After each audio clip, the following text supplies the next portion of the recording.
நான் உங்கள் ஜோதிடர் சந்தோஷ். இன்னைக்கு வந்து வீடியோவில் நம்ம எதை பற்றி பேசலாம் அப்படின்னா, கேது நின்ற வீடு.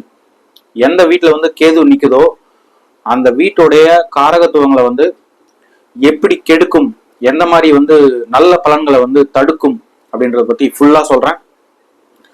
ஆல்ரெடி உங்களுக்கு வந்து தெரியும், ராகுவை போல கொடுக்குறவன் இல்லை, கேதுவை போல கெடுக்கிறவன் இல்லை அப்படின்னு சொல்லியாச்சு. ஸோ கேது வந்து கெடுக்குமா எப்பவுமேவா, இல்லை கேது தசையில தான் கெடுக்குமா அப்படின்றத வந்து நான் ஃபுல்லாக கிளியர் பண்ணிடுறேன். அதே மாதிரி இதுலேருந்து வெளியே வரக்கூடிய ரெமிடிஸும் வந்து உங்களுக்கு நான் சொல்கிறேன். அதுக்கு முன்னாடி ஃபர்ஸ்ட் வந்து கேதுனா என்ன? கேது வந்து ஐசோலேஷன், செப்பரேஷன், டிட்டாச்மெண்ட், மெட்டீரியல் வேர்ல்ட்ல இருந்து உங்களை வந்து தனியாக பிரித்து கடவுளடை சரணடைய வைக்கக்கூடிய ஒரு கிரகம். அதாவது வந்து ராகு வந்து மெட்டீரியல் பிளேன், பண ஆசைகள், ஏதாவது ஒரு லௌகீக விஷயங்கள், அது வந்து ராகு. ஆனால் கேது வந்து அதுக்கு கம்ப்ளீட் ஆப்போசிட். எதுவுமே வேண்டாம், எனக்கு வந்து உண்மையை மட்டும்தான் நான் வந்து கண்டுபிடிக்கணும். இப்போ வந்து இல்லற வாழ்க்கை வந்து தேவையில்லை, ஒரு சாமியார் அந்த மாதிரி வச்சுக்கோங்களேன். மெடிடேஷன் பண்ணுறது, ஸ்பிரிச்சுவலாக இருக்கிறது, எப்படி சொல்கிறதுனா ஒரு விஷயத்த வந்து அந்த பலனை வந்து அடைய விடாமல் பண்ணி கெடுத்து தடுத்து, இது வந்து முக்கியம் இல்லை, கடவுள் தான் வந்து முக்கியம் அப்படின்னு வந்து உணர வைக்கக்கூடிய ஒரு கிரகம் வந்து கேது. ஸோ இந்த கேது வந்து எந்த வீட்டில் நின்னாலும் சரி, அந்த வீட்டுடைய காரகத்துவங்களை கண்டிப்பாக கெடுத்து விடும். அது வந்து உண்மை இல்லை அப்படின்ற மாதிரி ஒரு லெசனை வந்து கொடுத்து, ஸ்பிரிச்சுவாலிட்டி, கடவுள் தான் வந்து உண்மை அப்படின்னு வந்து காமிச்சிடுவாரு. உலகத்துல வந்து எதுவுமே வந்து நிரந்தரம் இல்லை அப்படின்னு சொல்லக்கூடிய ஒரு கிரகம். ஸோ ஒரு வீட்லையும் இருக்கும்போது அந்த காரகத்துவங்களை கேது வந்து எப்படி கெடுக்கும் அப்படின்னு வந்து நான் சொல்றேன். ரெமிடிஸும் நான் சொல்றேன். ஸோ எதுவும் வருத்தப்படாதீங்க, நான் எல்லாத்தையும் வந்து உங்களுக்கு கரெக்டாக சொல்றேன். ஸோ ஃபர்ஸ்ட் வந்து கேது வந்து உங்களுடைய லக்னத்துல இருக்கு அப்படின்னு வச்சுக்கோங்களேன். உங்களுடைய ஃபர்ஸ்ட் ஹவுஸ்ல வந்து கேது இருக்கு அப்படின்னும் போது இவங்களுக்கு வந்து எந்த மாதிரி பலன்கள் உருவாகும் அப்படின்னா, வாழ்க்கை ஃபுல்லாவே வந்து ஒரு தேடல் அதிகமா இருக்கும். இவங்களுடைய பர்சனாலிட்டி வந்து கொஞ்சம் கன்ஃபியூஷனாவே இருக்கும். தேடல்னா எப்படி சொல்றதுன்னா, பொருள் தேடல் கிடையாது, தன்னை பத்தி தெரிந்து கொள்ளணும். அதே மாதிரி மற்றவங்க வந்து என்ன பண்றாங்க அப்படின்றதுல வந்து கியூரியஸா இருப்பாங்க. ஸோ இந்த தேடல்லே வந்து இவங்களுடைய வாழ்க்கை முடிஞ்சு போயிடும். ஆனா ஒரு குறிப்பிட்ட காலகட்டத்துக்கு அப்புறம் எதுவுமே வந்து தேடி வந்து நம்மளுக்கு கிடைக்கல அப்படின்றதால இவங்க வந்து ஸ்பிரிச்சுவல் ஆயிடுவாங்க. லக்னத்துல கேது இருந்துச்சுன்னா லைஃப் ஃபுல்லா இல்லைங்களா, லைஃப் ஃபுல்லா கேது தசை நடக்கிற மாதிரி தான். லக்னத்துல கேது இருந்துச்சு அப்படின்னா ஃபுல்லா வந்து இவங்களுடைய லைஃப் வந்து டோட்டலா டேமேஜ் பண்ணி விட்டுடும். லக்னத்துல கேது இருந்துச்சுன்னா ரொம்ப ரொம்ப ஒரு மோசமான அமைப்பு அப்படின்னு சொல்லிடலாம்.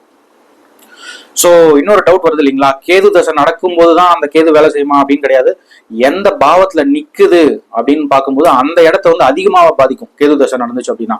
மற்றபடி கேது நிக்கிற வீட்டை வந்து கேது தசை நடந்தாலும் நடக்கலனாலும் அது வந்து இயர்லி ஸ்டேஜ்ல இருந்தே வந்து அது வந்து ஒரு பிரச்சனையை கண்டிப்பா கொடுக்கும்.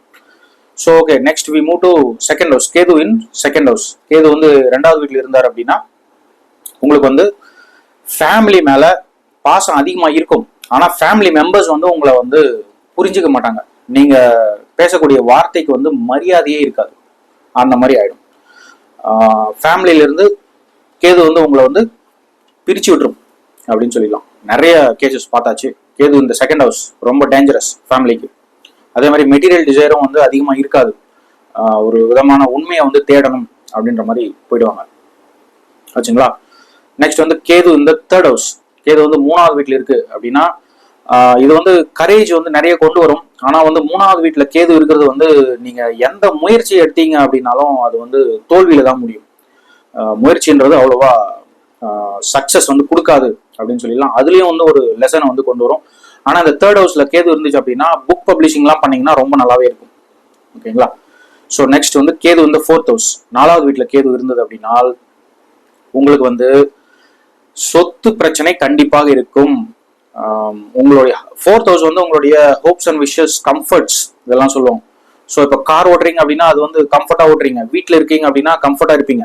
ஸோ உங்களுக்கு வந்து சொந்த வீடு வந்து அமையாது, வாடகை வீட்லயே இருக்கிற மாதிரி ஒரு சூழ்நிலைகள் உருவாயிடும். அதே மாதிரி ஏதாவது சொத்து வாங்கினீங்க அப்படின்னா அது வந்து லீகல் பிரச்சனையில மாட்டிக்கும். ஓகேங்களா. நெக்ஸ்ட் வந்து கேது வந்து 5th ஹவுஸ். 5வது வீட்டுல கேது இருந்தது அப்படின்னா இவங்களுக்கு வந்து லவ் ரொமான்ஸ் எதுவுமே வராது. இவங்களால லவ்வும் பண்ண முடியாது. அந்த மாதிரி சூழ்நிலைகள் உண்டாகும். அதே மாதிரி இவங்களுக்கு வந்து ஆண் குழந்தை பிறக்கலாம், ஆனா வந்து நிறைய போராட்டத்துக்கு அப்புறம் வந்து ஆண் குழந்தை பிறக்கும். பிறந்தாலும் வந்து ஆண் குழந்தைக்கு வந்து ரொம்ப கடுமையான காலகட்டம் உருவாகிவிடும் அப்படின்னு சொல்லிடலாம். ஸோ நெக்ஸ்ட் வந்து கேது இந்த 6th ஹவுஸ், கேது வந்து 6வது வீட்டுல இருந்தது அப்படின்னா 6வது வீடு வந்து கடன். ஸோ கேது வந்து ஐசோலேஷன், கடன்ல இருந்து ஐசோலேட் பண்ணி விட்டுடும். அப்புறம் வந்து எதிரிகள் தொல்லை இருக்காது அப்படின்னு சொல்லலாம். ஆனா ஒரே ஒரு பிரச்சனை என்னன்னா, கேது கிட்ட இருக்கிற ஒரே ஒரு ப்ராப்ளம் என்னன்னா, அவர் வந்து ரிசர்ச்சர் இல்லைங்களா, என்ன பண்ணிடும் அப்படின்னா, நோய் இவங்களுக்கு வருதுன்னு வச்சுக்கோங்களேன், டாக்டரால டயக்னைஸ் பண்ண முடியாத லெவலுக்கு வந்து நோய் வந்துடும். டாக்டர் நீங்க வந்து போயிட்டு செக் பண்ணுவீங்க, டாக்டர் வந்து எந்த வியாதியுமே இல்லையாப்பா, ஏன்பா இங்க வர அப்படின்ற மாதிரி கேட்டுருவாங்க.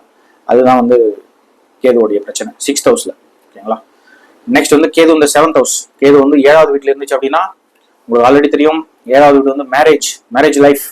ஸோ கேது வந்து 7th ஹவுஸ்ல இருக்கிறது ரொம்ப ரொம்ப ரொம்ப ஆபத்தான ஒரு விஷயம். 7வது வீட்டுல இருந்தது அப்படின்னா மேரேஜ் லைஃபை சுத்தமா டேமேஜ் பண்ணிடும். இவங்களால இவங்க வந்து எப்படின்னா, இவங்களோட லைஃப் பார்ட்னரால சாட்டிஸ்ஃபை ஆகவே மாட்டாங்க. எத்தனை கல்யாணம் பண்ணாலும் கேது வந்து செப்பரேட் பண்ணிட்டே இருக்கும். அதான் ஒரு பிரச்சனை கேது வந்து 7th ஹவுஸ். நெக்ஸ்ட் வந்து கேது வந்து 8th ஹவுஸ். 8 வந்து ஆயுள் ஸ்தானம், திருமணத்துக்கு பிறகு அமையக்கூடிய குடும்பம். ஸோ ஆயுள் வந்து இவங்களுக்கு அற்ப ஆயுள், கம்மி அப்படின்னு சொல்லிடலாம். கேது தசை நடக்கும்போது கண்டங்கள் வரத்துக்கு உண்டான வாய்ப்புகள் நிறைய இருக்கு. அதே மாதிரி திருமணத்துக்கு அப்புறம் வரக்கூடிய ஃபேமிலி வந்து இவங்க வந்து டிட்டாச்மெண்டா இருப்பாங்க அப்படின்னு சொல்லிடலாம். ஐசோலேட் பண்ணிடும் கேது. நெக்ஸ்ட் வந்து கேது இந்த 9th ஹவுஸ். கேது இந்த 9th ஹவுஸ் ஓரளவுக்கு பரவாயில்ல, இருந்தாலும் வந்து இவங்களுக்கு வந்து ஃபாதர் கூட நல்ல ரிலேஷன்ஷிப் இருக்கும் அப்படின்னு சொல்ல முடியாது. ஆனா ரிசர்ச் ஃபீல்ட்ல இவங்க வந்து போனாங்க அப்படின்னா ரொம்ப ரொம்ப நல்லா இருக்கும் அப்படின்னு சொல்லிடலாம். நெக்ஸ்ட் வந்து கேது வந்து 10th ஹவுஸ். கேது வந்து 10வது வீட்டுல இருந்துச்சு அப்படின்னா, இவங்களுக்கு வந்து 10வது வீடு வந்து கரியர், அவுட்டர் வேர்ல்ட்ல இருக்கக்கூடிய ரெப்யூட்டேஷன், இதெல்லாம் வந்து பாதிக்கும். சரியான தொழில் வேலை அமையாது, வெளி உலக தொடர்புகள் கட்டாயிரும், ஒரு கௌரவம் இருக்காது அப்படின்னு சொல்லிடலாம். அப்புறம் வந்து கேது இந்த 11th ஹவுஸ். இப்போ கேது வந்து பாத்தீங்கன்னா 11வது வீட்டுல இருந்துச்சு அப்படின்னா எவ்வளோ பரவாயில்ல, மற்ற வீடுகளை கம்பேர் பண்ணீங்க அப்படின்னா 11th ஹவுஸ்ல இருக்கிறது வந்து நல்லது. ஏன்னா 11வது வீட்டுல எந்த கிரகம் இருந்தாலும் நல்லதுதான் பண்ணும். ஆனா கேது தசை வந்துச்சு அப்படின்னா இவங்க வந்து பணத்துக்கு வந்து கஷ்டப்படுவாங்க அப்படின்னு சொல்லலாம். பட் ஆனா நார்மல் டைம்ல வந்து இவங்களுக்கு வந்து பண பிரச்சனை அதிகமா இருக்காது. ஏன்னா மற்றவங்களுடைய வெல்த்தை வந்து இவங்க வந்து அனுபவிக்கக்கூடிய சூழ்நிலைகள் உருவாகிவிடும் அப்படின்னு சொல்லிக்கலாம். நெக்ஸ்ட் வந்து ஃபைனலா கேது இந்த 12th ஹவுஸ். கேது வந்து 12வது வீட்டுல இருந்துச்சு அப்படின்னா, வாழ்க்கையில ரொம்ப ரொம்ப ரொம்ப ரொம்ப கஷ்டப்பட்டு துயரம் தோல்வி இதெல்லாம் அனுபவிச்சு வாழ்க்கையை வேண்டாம்னு வெறுத்து ரொம்ப ஸ்பிரிச்சுவலா ஆயிட்டு அப்புறமா வந்து மோட்ச நிலையை அடைந்து விடுவார்கள். ஏன்னா வந்து 12th ஹவுஸ் வந்து மோட்சம் இதெல்லாம் வந்து குறிக்கும். ஸோ கேது வந்து 12 ஹவுசஸ்ல இருந்துச்சு அப்படின்னா என்ன பலன் அப்படின்னு வந்து நான் சொல்லியிருக்கேன். இது வந்து 75% கண்டிப்பா வந்து எல்லா ஜாதகத்துக்கும் பொருந்தும். ஒருவேளை கேதுக்கு வந்து குரு பார்வையோ இல்ல குரு சேர்க்கையோ இருந்தது அப்படின்னா 50% கேது வந்து கண்ட்ரோலா இருக்கும். ஆனா வந்து அதனுடைய பலனை வந்து கொடுக்காம இருக்குமா அப்படின்னு நீங்க கேட்கலாம். அப்படிலாம் கிடையாது, கண்டிப்பா வந்து அது கெடுக்கதான் செய்யும். குரு பார்வை இருந்தா கண்ட்ரோலா இருக்கும். ஒரு 100% தீவினைகள் வருது அப்படின்னா 50% வந்து கம்மியாயிடும். 50% நல்ல விஷயங்கள் வந்து சேரும். ஸோ இப்போ கேது வந்து இந்த வீட்டுல எல்லாம் இருக்கு, எனக்கு கேது தசை நடந்தாதான் இந்த மாதிரி பிரச்சனைகள் வருமா அப்படின்னு வந்து கேட்கலாம் நீங்க. கேது தசை நடந்தாலும் சரி நடக்காவிட்டாலும் சரி, கேது இருக்கிற இடத்தை அது கண்டிப்பாக கெடுக்கும். கேது தசை நடக்கும் போது அந்த கெடு பலன்கள் வந்து ரொம்ப ரொம்ப ரொம்ப ரொம்ப அதிகமாக இருக்கும் அப்படின்னு சொல்லிடலாம். ஸோ இதுக்கு வந்து நான் வந்து ரெமிடி சொல்றேன். கேது அப்படின்னாவே ஃபர்ஸ்ட் நீங்க வந்து ஸ்பிரிச்சுவல் ஆயிடணும். நெக்ஸ்ட் வந்து நீங்க வந்து மார்னிங் பிரம்ம முகூர்த்தத்துல எழுந்திரிச்சு மெடிடேஷன் பண்ணுங்க. ஏன்னா வந்து கேது வந்து தன்னை மறந்த நிலை. ஸோ நீங்க தன்னை மறந்து மெடிடேஷன் பண்ணீங்க அப்படின்னா உங்களுக்கு கேதுவோடைய தீவினைகள் கொஞ்சம் குறையும் அப்படின்னு சொல்லலாம். அதே மாதிரி கேதுக்கு அதிதேவதை வந்து விநாயகர் வழிபாடு நிறைய அதிகமா பண்ணுங்க. ஏதாவது ஒரு முறையில வந்து ஜபம், எப்படி சொல்றது, ஸ்பிரிச்சுவல், ஒரே ஒரு வார்த்தையில சொல்லணும்னா நீங்க வந்து பக்தியா இருந்தீங்க அப்படின்னா கேது வந்து கட்டுப்பட்டுரும். அதே மாதிரி சிவன் ஆலயங்களுக்கு அதிகமா போயிட்டு வாங்க. சிவனுக்கு கட்டுப்படாத கிரகம் எதுவுமே கிடையாது. சிவன் கோயிலுக்கு போனீங்கன்னாவே அவங்களுக்கு வந்து விநாயகரும் இருக்கும். ஸோ இந்த மாதிரி நீங்கள் வந்து வழிபாடு வந்து அதிகமாக பண்ணுறீங்க, ஸ்பிரிச்சுவலாக இருக்கீங்க, மெடிடேஷன்லாம் பண்ணுறீங்க அப்படின்னா கேதுவோடைய தீவினைகள் 50% குறையும் அப்படின்னு சொல்லிக்கலாம். உங்களுடைய ஜாதகத்தை ஆராய்ச்சி பண்ணி பாருங்க, கேது எங்கே இருந்துச்சு அப்படின்னு பாருங்க, உங்களுக்கு எவ்வளோ பிரச்சனை வந்தது, அப்புறம் வந்து எப்படி அதை சால்வ் பண்ணீங்க அப்படின்றத மறக்காம கமெண்ட்ல சொல்லுங்க. ரொம்ப ரொம்ப நன்றி, வணக்கம், குருவே சரணம்.